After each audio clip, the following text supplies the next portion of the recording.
Корзинка представляет. Монстры не появляются сами. Их создают люди. Серия «Время героев». Книга 2. Доктор Чихахл и его страшная тайна. Вы читали? Все последние месяцы животный мир будоражила новая статья воробья Робика в газете «Зверские новости». Голуби, уличные псы, домашние коты и барашки, хомячки, курочки на сетке, гуси и даже перепелки внимательно читали каждый выпуск. Доктор Чихахл живет в самой высокой трубе города. Он просыпается на работу рано утром. Никогда ни с кем не здоровается и не имеет друзей. Его фигура напоминает длинный изогнутый вопросительный знак.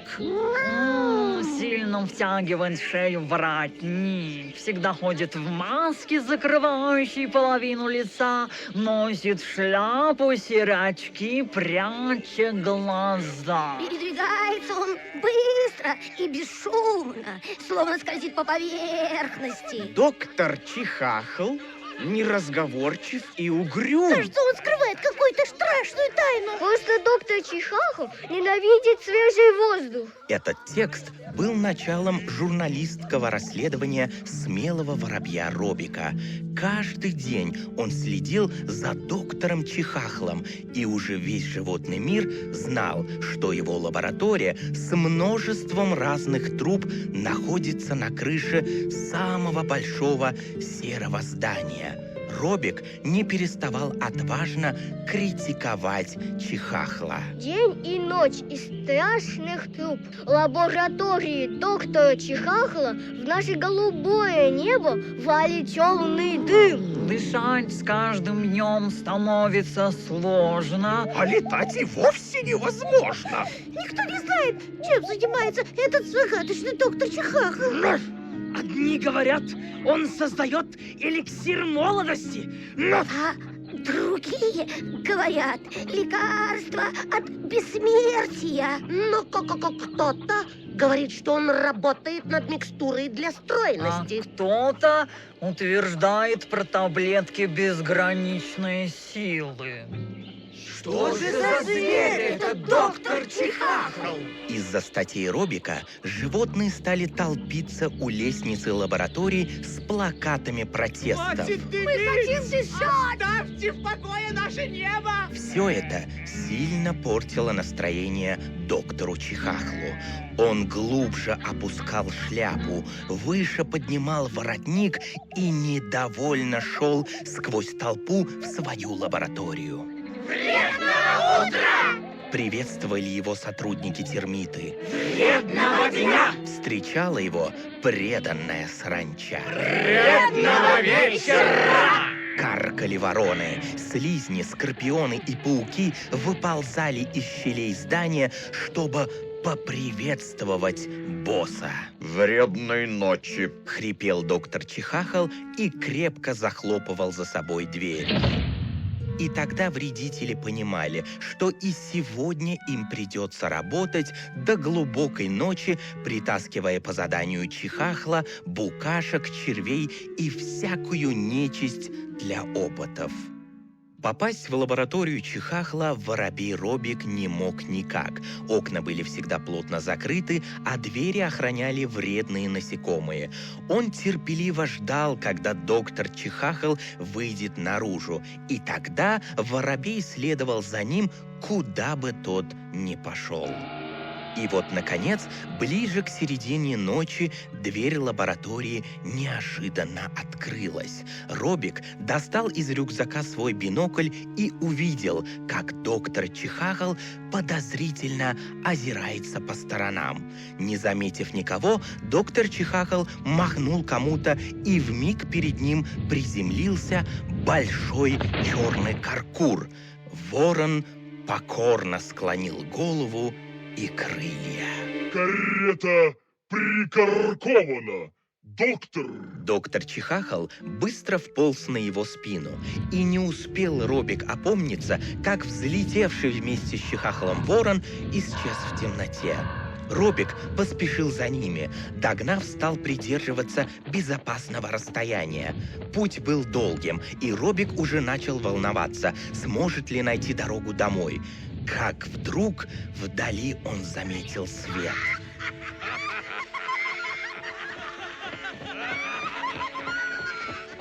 Подлетев ближе, Робик увидел страшную выжженную поляну у подножия скалы.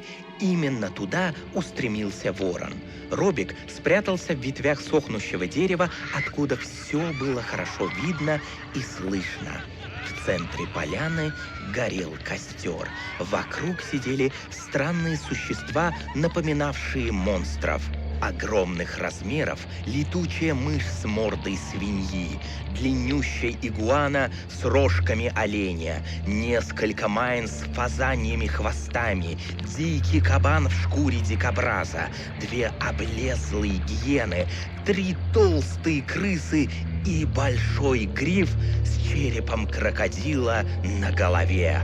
Робик узнал в нем мусорного короля Ахлата Третьего. Приземляясь, ворон Каркур громко поздоровался. Крах и мрак! Шок и страх!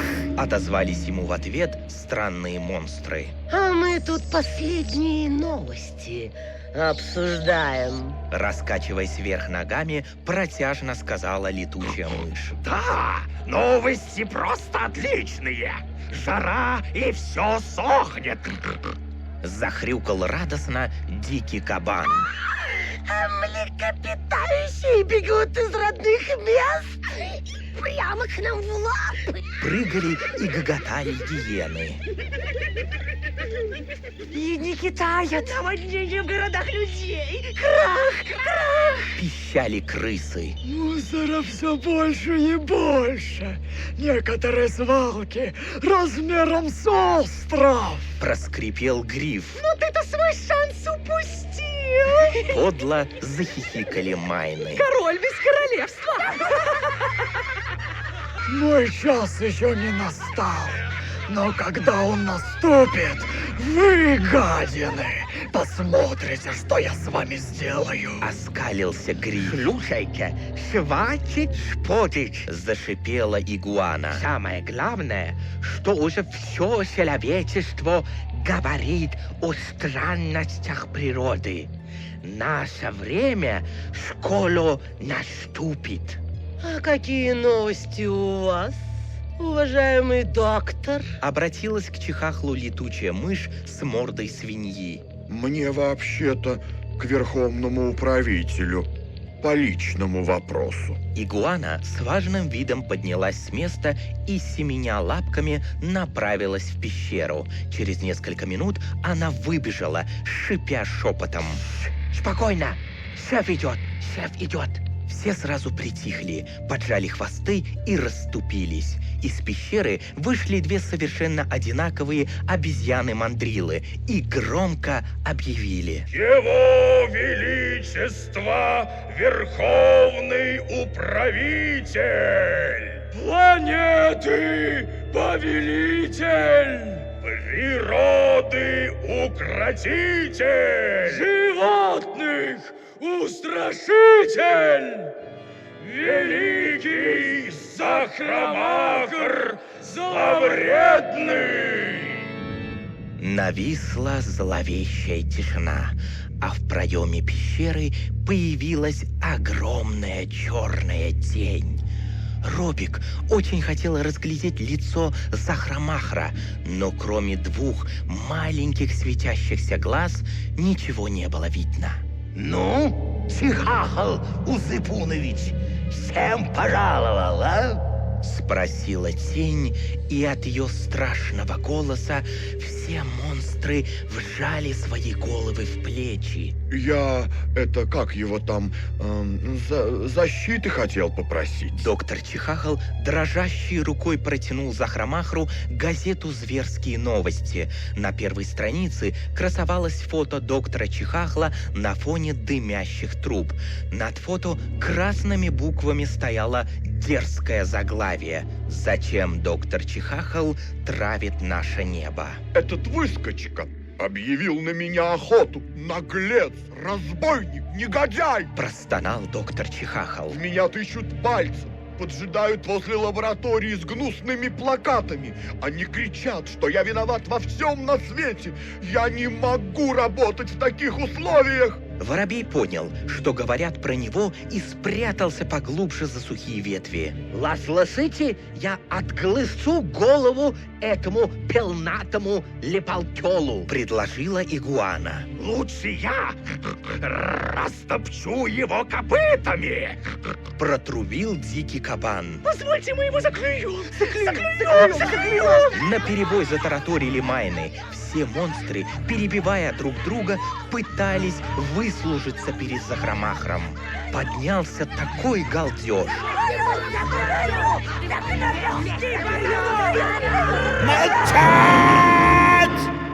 Прогремел Захромахр страшным голосом. От этого крика Робик чуть не упал с ветки, а звери тут же замолчали и покорно склонили головы. Каждый из вас хочет наказать этого дерзкого воробья. Но никто даже не унюхал, что он уже давно пробрался сюда и слушает все наши разговоры.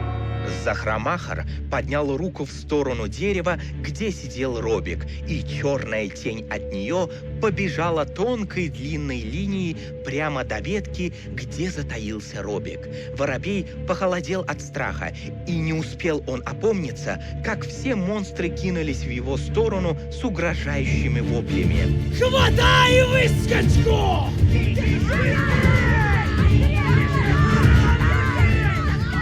Он выронил бинокль и со всех крыльев полетел на утек. Рога, копыта, иглы, клыки, клювы, когти — все это мчалось за ним со страшным воплем. То кабан нагонял Робика, то майны пытались клюнуть его в голову.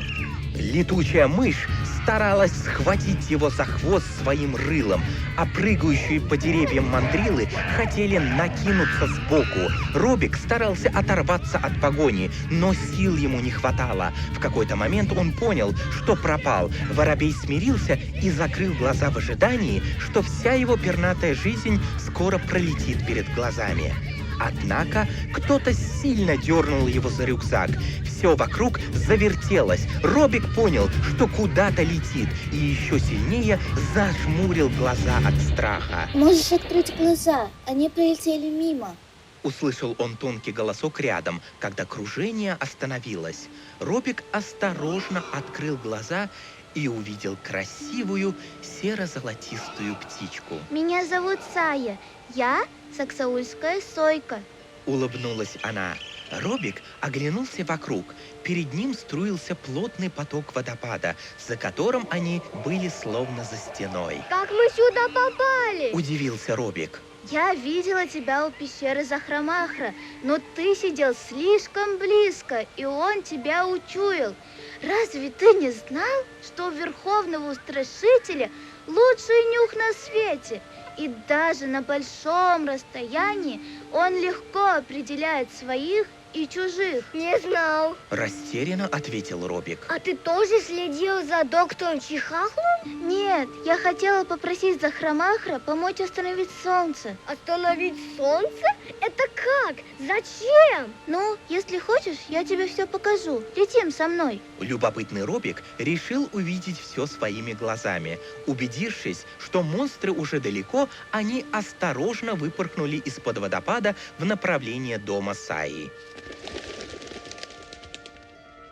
По мере того, как герои приближались к месту, становилось все жарче и жарче. Впереди простиралась бескрайняя пустыня. Редко встречались здесь растения и животные. Все было окружено песком. Сая и Робик приземлились у большой лужи воды, окруженной несколькими высохшими саксаулами. Раньше эта лужа была большим зеркальным озером. Вокруг росли саксауловые рощи, обитало много разных животных. Но теперь все высохло и пришло в упадок. Но почему? Что случилось? Сначала люди стали вырубать саксаулы. Потом строили какие-то огромные коробки с дымящими трубами. Большие железные кроты копали землю и что-то все время искали. А вскоре из солнца стало печь так, что из-за жары многие животные ушли, навсегда покинув свои дома. Так надо полететь к солнцу и узнать, зачем оно так себя ведет. Ты даже долететь до него не сможешь. Послышался внизу чей-то голос. Оно превратит тебя в жареного цыпленка. Робик обернулся и завопил. Ой, змея! От испуга Робик как пуля вспорхнул вверх. Это моя подруга Стрелка. Рассмеялась Сая. Не бойся, она не ест воробьев. Да и выглядишь ты, надо сказать, совсем неаппетитно. Слишком костлявый. Пошутила Стрелка и тут же серьезно обратилась к Сае. Кажется, я нашла, как поговорить с солнцем. Пойдем. Сая и Стрелка отправились к горному хребту на окраине полупустыни, где жил трубкозуб Зуба. По дороге Стрелка, не умолкая, рассказывала о нем. Родители трубкозуба много лет назад в поисках лучшей жизни перебрались из Африки в наши края. Зуба родился здесь и считается местным жителем. Поэтому он просто обязан нам помочь. А как он поможет? У него что, шкура непрожигаемая? Нет, но я узнала, что он дружит с Луной. А она двоюродная сестра Солнца. Робик внимательно слушал девочек, тщательно все записывал, но на всякий случай оставался в воздухе на безопасном расстоянии. Жил трубкозуб Зуба в норе глубиной 25 метров. Раньше она была всего 20 метров, но с тех пор, как стало слишком жарко, он прорыл ее глубже, чтобы было прохладнее. Зуба вылезал из норы только ночью, чтобы поесть сонных насекомых и полюбоваться луной. Зуба был влюблен. Луна это знала. Ей нравилось распылять звездную пыль перед верным, хоть и чудаковатым поклонником. Стрелка вздохнула и поползла в темную нору, а через полчаса появилась на поверхности вместе с Зубой. Еле уговорила вылезть. Ворчала Стрелка. Сидит дома, когда тут такое творится. Здравствуйте. Смущенно пробурчал трубкозуб Зуба. Друзья наперебой заговорили. Будь мужчиной. Луна должна попросить солнце не жарить больше Надо землю. ему сказать, что все это может плохо закончиться. Если поможешь, спасешь от испепеления и себя, и всех нас. Они все тараторили, а Зуба волновался. Ему предстояло впервые заговорить с Луной. Поздним вечером Сая, Робик и Стрелка спрятались в кустах высохшего саксаула и стали ждать.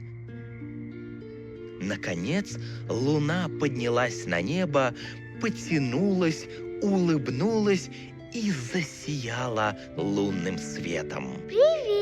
Кокетливо помахала луна, как только увидела Зубу. Ей нравилось, что он каждый вечер с нетерпением ждет ее появления. Нужно попросить солнце не жарить больше землю. Выпалил смущенно Зуба.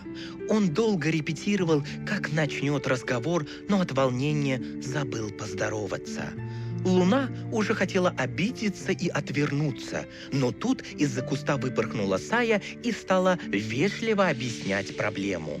Понимаете ли, многоуважаемая Луна, Солнце очень сильно перегревает Землю. Луна сначала насторожилась, а потом вздохнула. Это очень грустная история, потому что Солнце и Земля впервые поссорились. Ну почему? Не выдержал Робик и тоже вылез из-за кустов. Луна удивленно захлопала глазками, но продолжила рассказывать. Я знаю, что Солнце очень страдает, потому что солнечные лучи, согревающие Землю, перестали возвращаться. Но Солнце не может не посылать лучи на Землю. Если нарушится природный баланс, случится катастрофа. Но у нас и так здесь катастрофа, и скоро мы все умрем. Не выдержала Стрелка и тоже вылезла из-за саксаула. Увидев ее, Луна на всякий случай заглянула за куст. Вдруг там еще кто-то есть. Простите, мы просто волнуемся. Нам нужно что-то делать. Извинилась Сая. Надо их примирить, это единственный выход. Предложила Луна. Вы поговорите с Землей, а я попробую уговорить Солнце. На этом договорились и разошлись. Только молчаливый Зуба продолжал сидеть, не сводя глаз с Луны.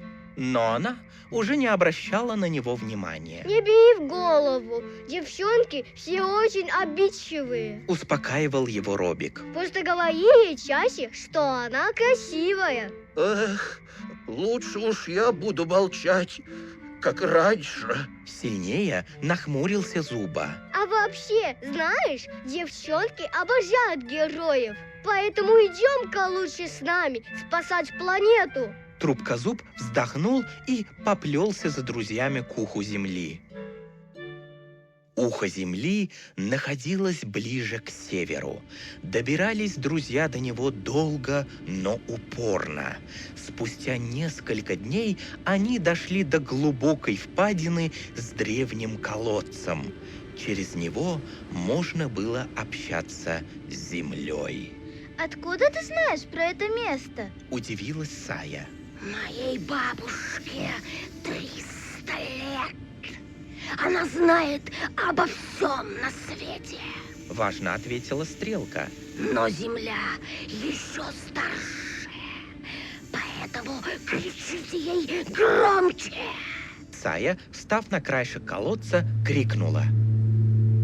Дорогая Земля, отпусти, пожалуйста, лучи солнца домой! Домой! Домой! Домой! Отдалось эхом из колодца. Робик догадался и крикнул. Отпусти! И эхо повторило. Солнце, лучи! Лучи! Лучи! Лучи! Я бы никогда не поступила так с солнцем. Услышали они вдруг раскатистый ответ за спиной. Обернувшись, друзья увидели выступавшее из пожелтевшего холма грустное лицо земли. Оно всегда мне помогало, и мы дружили. Но теперь все плохо и очень, очень тяжело. Печально сказала земля. Посмотрите, мне только 4,5 миллиарда лет, а я уже так плохо выгляжу. Земля расплакалась остатками горных ручьев. Ей было о чем плакать. Вокруг высохшая трава, обмелевшие озера, пожелтевшие раньше времени деревья. Не понимаю, если Земля тут ни при чем, почему тогда все это происходит? Спросила нетерпеливая Стрелка, и земля ей объяснила. Лучи удерживаю не я, а искусственный слой, появившийся между небом и мной. Какой еще слой? Кто его появил? Не понял Робик. Это толстая пленка из вредных выхлопов газов и паров. Они поднимаются в воздух и плотно закрывают небо. Лучи солнца могут проникать сквозь нее вниз ко мне, но назад эта пленка их уже не пропускает. Кажется, я знаю, кто в этом виноват. Крикнул Робик и пулей куда-то помчался. Друзья даже не поняли, кого он имеет в виду.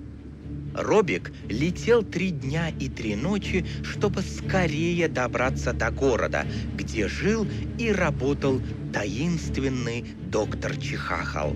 Всю дорогу он мысленно с ним ругался, обвиняя в том, что из-за его опытов и вредных труб страдают не только животные, но и сама земля. Невзирая на опасность, он хотел спасти от злого вредителя дом Саи, небо и землю. Робик долетел до лаборатории глубокой ночью. Недолго думая, он со всего размаха взлетел в окно. Разбив стекла, воробей с шумом ворвался в лабораторию доктора Чихахла. Что? Кто? Да как ты смеешь, наглец, разбойник, негодяй! Робик увидел худую, скрюченную и облезлую гусеницу с 2 головами и 4 выпученными глазами. От неожиданности воробей на мгновение замер.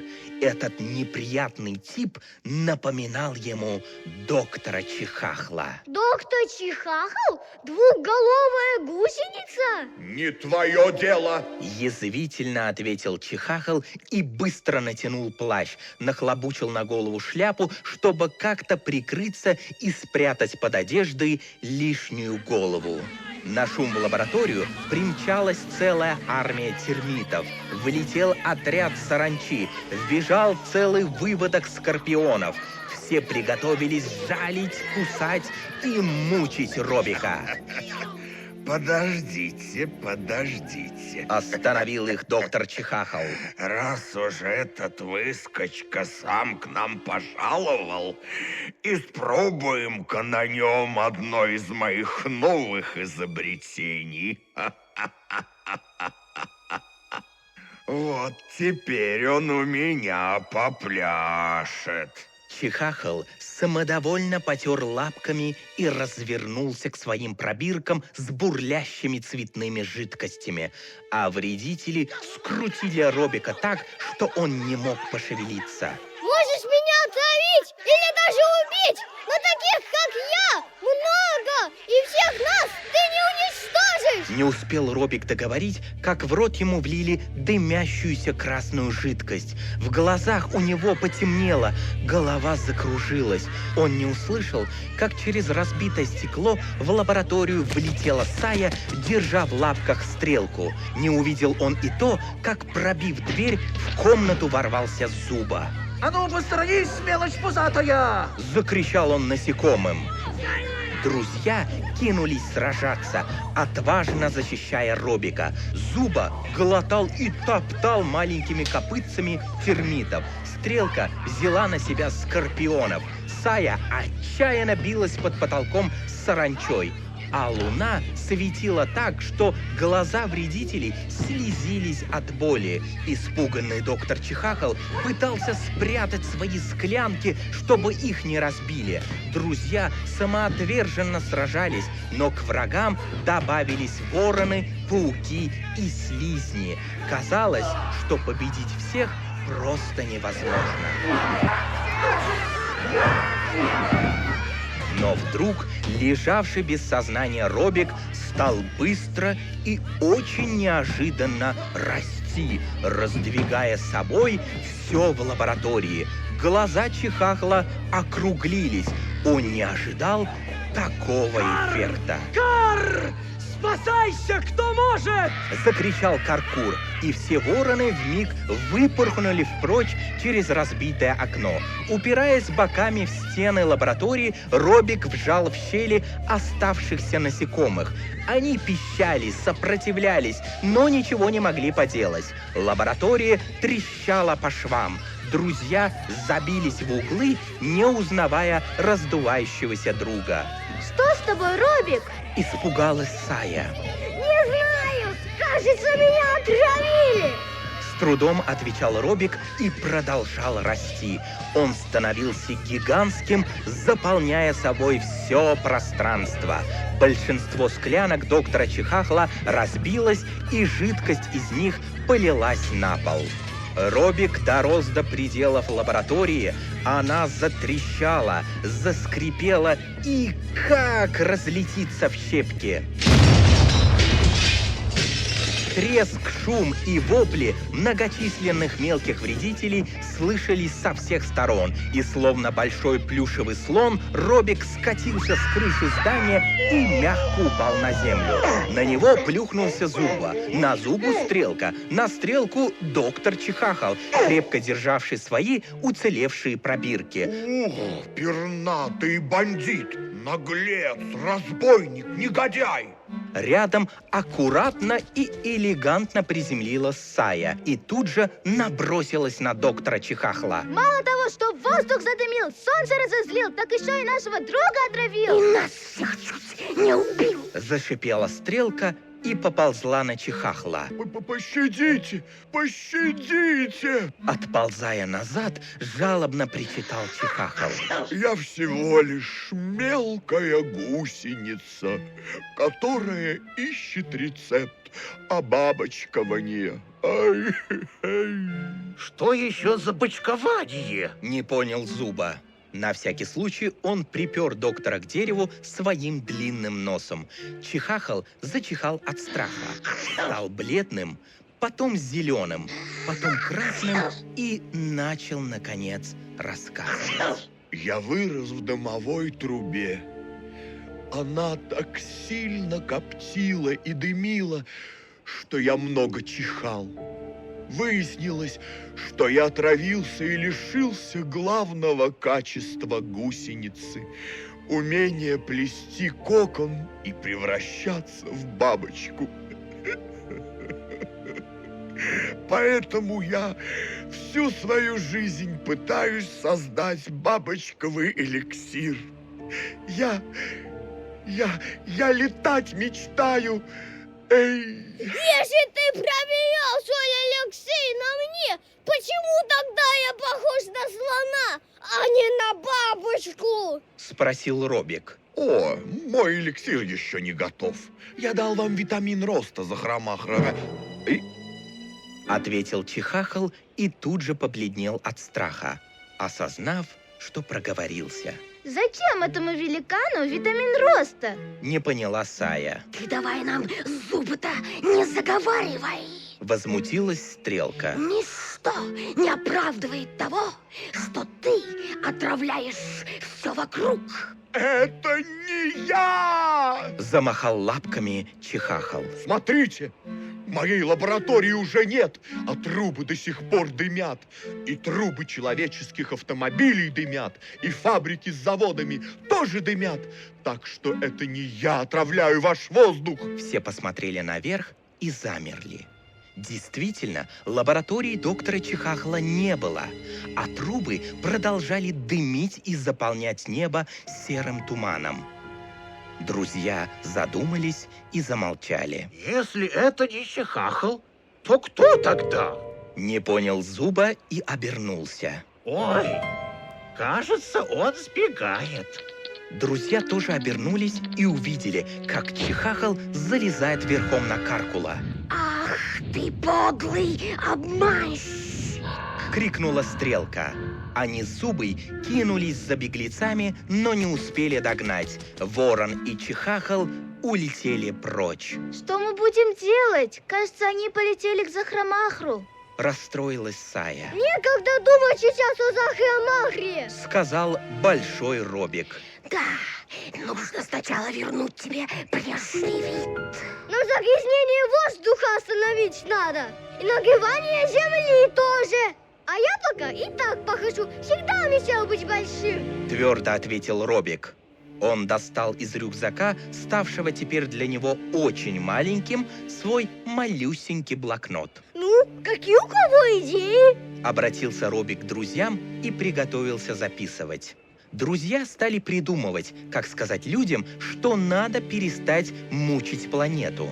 А давайте соберем всех птиц и попробуем пробить клювами эту паровую пленку. Предложила Сая. Кажется, эта пленка слишком ядовитая и может быть очень опасной для жизни. Предположила Стрелка. Лучше заткнем все существующие трубы, чтобы они больше не дымили. Воскликнул Робик. Но люди могут устранить затор, и трубы вновь начнут дымить. Опровергла идею Робика Сая.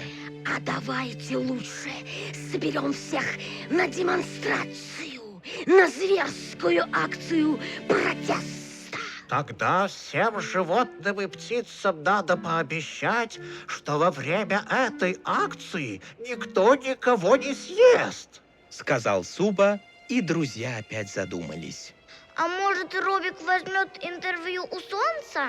Тихо предложила Луна. Пусть расскажет людям, почему на Земле стало слишком тепло. Пусть напишет, как страдают Солнце и Земля. Ну какая же ты умная и красивая. Воскликнул Зуба и сразу густо покраснел. А ты очень смелый. Ты так круто дрался с вредителями. Друзьям понравилась идея Луны, и они обдумывали, как это решить. А тем временем доктор Чихахал долетел до пещеры Захрамахра. Невероятная наглость! Этот Робик, наглец, разбойник, негодяй, ворвался в мою лабораторию и устроил там настоящий дебош. Все мои микстуры... А мой витамин роста? Ты сказал, он должен настояться и спрятан за 7 замками. Ты что, посмел соврать мне? Прервал его Захрамахар. Я хотел узнать, как работает это средство, прежде чем дать его вам. Думал испробовать на этом воробье, вдруг что-то не так. Но он стал таким огромным, что разрушил лабораторию. Все капсулы и пробирки разбиты, все мои творения разлиты. Ты отдал мой витамин роста воробью!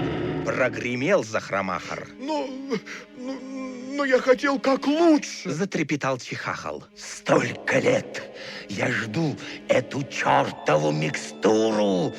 Жалкий ты червяк. Мало того, что этот болван Пластикакл перешел на сторону наших врагов, еще и ты стал предателем. Мне этот Чихахал никогда не нравился.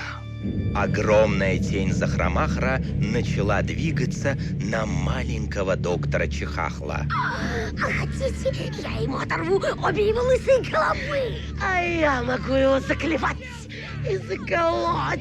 Вредители начали галдеть и перекрикивать друг друга. Я сам с ним разберусь. Прервал их Захрамахар. А вы собирайте вредителей, падальщиков, кровососов и ядовитых животных. Мы должны отомстить за то, что с нами сделали люди. Тем больше люди будут нуждаться в химикатах, бензине, газе, свете и лекарствах, тем больше власти у нас над ними будет. Надо сделать все, чтобы они как можно больше отравляли воздух. Пусть кашляют и задыхаются от смога, который создают сами, страдают от аллергии и болезней. Пусть реки сохнут, а небо задымляется. Пусть пожары пожирают все вокруг, и всех, кто пытается нам помешать, я приказываю уничтожить! Тем временем, не подозревая о замыслах Захрамахра, команда Робика и все добрые птицы планеты разносили людям необычную почту. Мы опускали в почтовые ящики и на крыльцо домов газету «Зверские новости. Человеческий выпуск». Гордо рассказывала Сая, и к ней тут же присоединились все участники этого события. На главной странице статья Робика. На что злится солнце? Я домашний кот, от имени всех домашних котов заявляю, наши хозяева увлеченно перечитывают необычную газету. Да, да, и мы, уличные псы, это подтверждаем. Ну, хомячки, заверяем. Люди постоянно обсуждают эксклюзивное интервью с солнцем. Курочки и барашки уверяли, что в каждом доме теперь обсуждаются проблемы потепления. Вопросы грязного воздуха и проблем экологии. Экология – это состояние природы. А природа — это все мы. И то, что нас окружает. И мы, курочки на сетке, теперь тоже знаем, какое это важное слово. Робик стал знаменитостью. А рейтинг зверских новостей побил все рекорды. Вечером, после успешно проделанной работы, друзья собрались вместе, чтобы отметить человеческий выпуск зверских новостей. Но неожиданно к ним пришел тот, кого меньше всего ждали.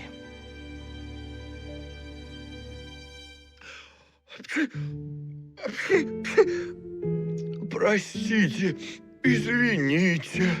Да как ты посмел? Зашипела Стрелка, увидев заметно потрепанного Чихахла. Я должен сообщить ужасную новость. Мы тебе не верим. Ты уже столько раз нас обманул. Твердо сказал Зуба. Я еле сбежал из логова самого страшного монстра. У Захрамахра ужасный план. Что еще за план? Спросил заинтересованно Робик. Друзья позволили доктору Чихахлу присесть с ними рядом. Он рассказал о том, что готовит Захрамахр зловредный и его страшная армия мутантов. Но эта история уже в следующей книжке.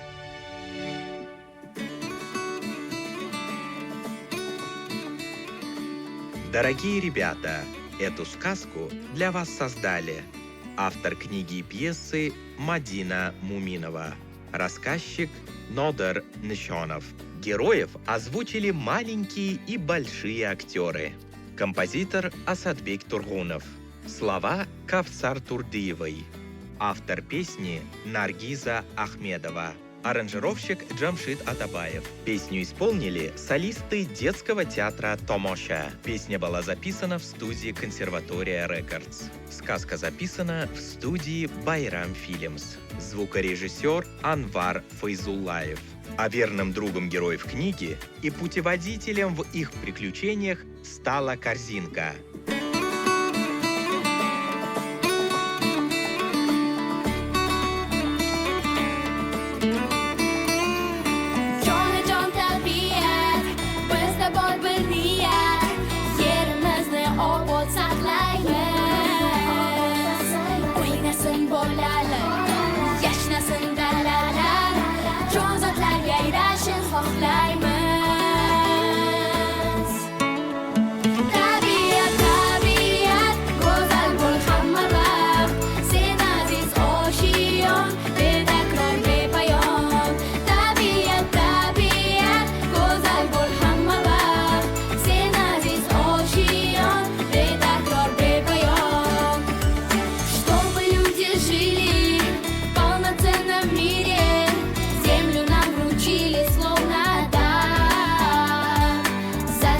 Планету